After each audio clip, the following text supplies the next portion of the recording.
বিজয়ের প্রথম ধাপ অর্জিত হয়েছে। রাষ্ট্র মেরামতের কাজের এখনো অনেক অনেক বাকি। কিন্তু এই সময়ে অতীতে আমরা যে ভুল করেছি সেটা যেন না করি। মুক্তিযুদ্ধের পরে শহীদদের তালিকা আমরা 50 বছরেও করতে পারিনি। আহতদের তালিকা সে তো আরো অনেক দূরের কথা। কিন্তু এই সময় সেটা অসম্ভব নয়। শহীদদের তালিকা করা শুরু হয়েছে, কিন্তু সেখানে ছাত্রদের ব্যাপারে যতটা বিস্তারিত এসেছে, তার পাশাপাশি সাধারণ মানুষ, একেবারে গরিব মানুষ যারা ছাত্রদের পাশে কাঁধে কাঁধ মিলিয়ে নেমে এসেছিলেন, তাদের কথা আমরা মনে রাখতে কতটুকু পেরেছি সে প্রশ্ন হয়তো আছে। কিন্তু দেরি হয়ে যায়নি এখনো। আমাদের খুব দ্রুত প্রয়োজন যারা শহীদ হয়েছেন, এমন অনেক মানুষ আছেন যাদের সাথে হয়তো ছাত্রদের সরাসরি যোগাযোগ নেই, একেবারে আলাদাভাবে স্রেফ ছাত্রদের মৃত্যু দেখে অনুপ্রাণিত হয়ে তারা লড়াই করতে নেমে এসেছেন মাঠে। এদের কথা মনে রাখতে হবে, এদের কথা ভুলে গেলে চলবে না। এদের মধ্যে রিকশাওয়ালা রয়েছেন, সাধারণ শ্রমিক রয়েছেন, যারা ভ্যানে সবজি বিক্রি করতেন তারা রয়েছেন। এরা বস্তিতে থাকেন, এদের সবার কাছে ইন্টারনেট বলা মোবাইল ফোন, স্মার্টফোন নেই। এদের মধ্যে যারা শহীদ হয়েছেন তাদের তালিকা যত দ্রুত সম্ভব এলাকা ভিত্তিক করা প্রয়োজন। আরো একটা কাজ খুবই প্রয়োজন এই মুহূর্তে, সেটা হচ্ছে যারা আহত হয়েছেন এবং যাদের চিকিৎসা প্রয়োজন। এমন অনেকে রয়েছেন যাদের চিকিৎসা করার মতন সামর্থ্য রয়েছে, তারা হাসপাতালে যেতে পারছেন, এদের মধ্যে ছাত্ররা রয়েছেন।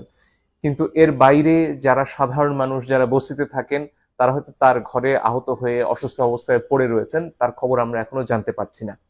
আমি আহ্বান জানাচ্ছি যারা ছাত্ররা এই আন্দোলনের নেতৃত্ব দিয়েছেন, যারা অত্যন্ত চমৎকারভাবে এখনো অনেক জায়গাতে ট্রাফিক সামলাচ্ছেন, ঢাকা আজকে একটা সুশৃঙ্খল শহর, তাদেরকে আহ্বান জানাবো, আপনাদের আরো কাজ রয়ে গেছে।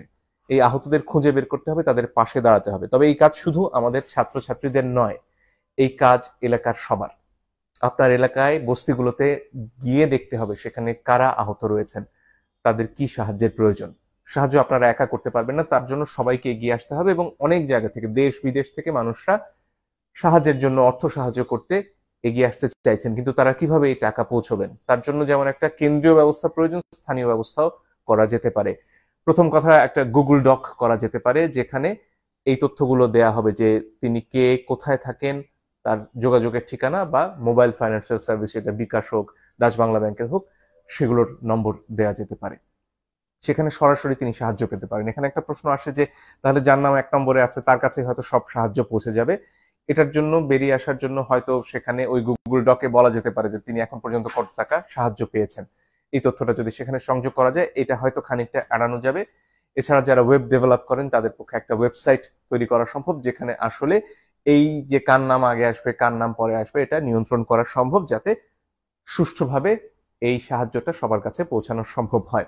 এটা খুবই জরুরি একটা কাজ, কারণ এই মানুষগুলো এই মুহূর্তে আমাদের সাহায্য না পেলে হয়তো তাদেরকে প্রথম যে তালিকা, শহীদদের তালিকায় চলে যেতে হতে পারে। তাই তাদের পাশে এই মুহূর্তে দাঁড়ানো খুব প্রয়োজন, শহীদদের পরিবারের পাশে দাঁড়ানো খুব প্রয়োজন। আরো একটা কাজ সারা দেশ জুড়ে চলছে, সেটা হচ্ছে যেসব হামলা হচ্ছে, বিশেষত সংখ্যালঘুদের উপর যে হামলা হচ্ছে, সেটা আমাদের যে কোনো মূল্যে ঠেকাতে হবে। ছাত্রছাত্রীরা এই হামলা করছে না, যারা এই যে জনগণ যারা এতদিন গুলি উপেক্ষা করে রাস্তায় নেমেছেন, তারা এই হামলা করতে পারেন না। যারা করছেন তারা এই আন্দোলনের কেউ নন, তাদেরকে প্রতিহত করতে হবে। সবাইকে এগিয়ে আসতে হবে এই আন্দোলনে। যেমন একজন মুসলমান ছিলেন, তেমনি হিন্দুরাও ছিলেন, তেমনি বৌদ্ধরা ছিলেন, তেমনি সমতলের মানুষ ছিলেন, তেমনি পাহাড়ের মানুষ ছিলেন, আদিবাসীরা ছিলেন। সবাই মিলে নতুন বাংলাদেশ করতে হলে সবাইকে সুরক্ষা দেওয়ার চেষ্টা আজ থেকেই করতে হবে।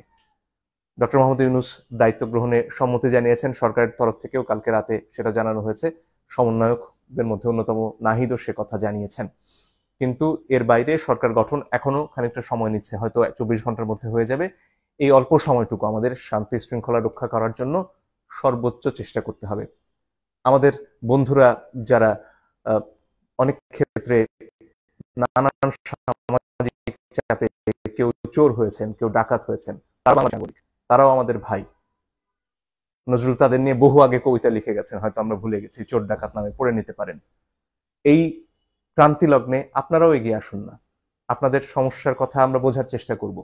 আর যাতে এই সমাজে কাউকে ডাকাত না হতে হয়, চোর না হতে হয়, কাউকে যাতে বারাঙ্গনা পল্লীতে কষ্টের জীবন বেছে নিতে না হয়, সে চেষ্টা নিশ্চয়ই নতুন সমাজ করবে। আজকে যারা অনেক চাপে পড়ে আজকে চুরির পেশায় চলে গেছেন, কেউ পকেট মেরেছেন, হয়তো অনেক ক্ষেত্রে গণধোলাই খেতে হয়েছে আপনাদের। এই সমস্যাগুলো থেকে যাতে সবাইকে এক জায়গায় নিয়ে আসা যায় সে চেষ্টাও আমরা করতে চাই। আমার বিশ্বাস আমাদের তরুণরা সব পারবে, কারণ আমাদের সে বুদ্ধিই ছিল না, আমরা পৃথিবী দেখে বড় হইনি। আমাদের তরুণরা আজকে এমন এক সব পেশার কথা বলে যেগুলো আমরা বুড়োরা বুঝতেই পারি না।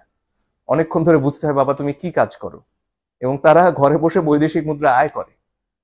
ফলে এই তারুণ্য সব পারবে বলেই আমি বিশ্বাস করি, কিন্তু তাদের পাশে দাঁড়াতে হবে আমাদের সবাইকে।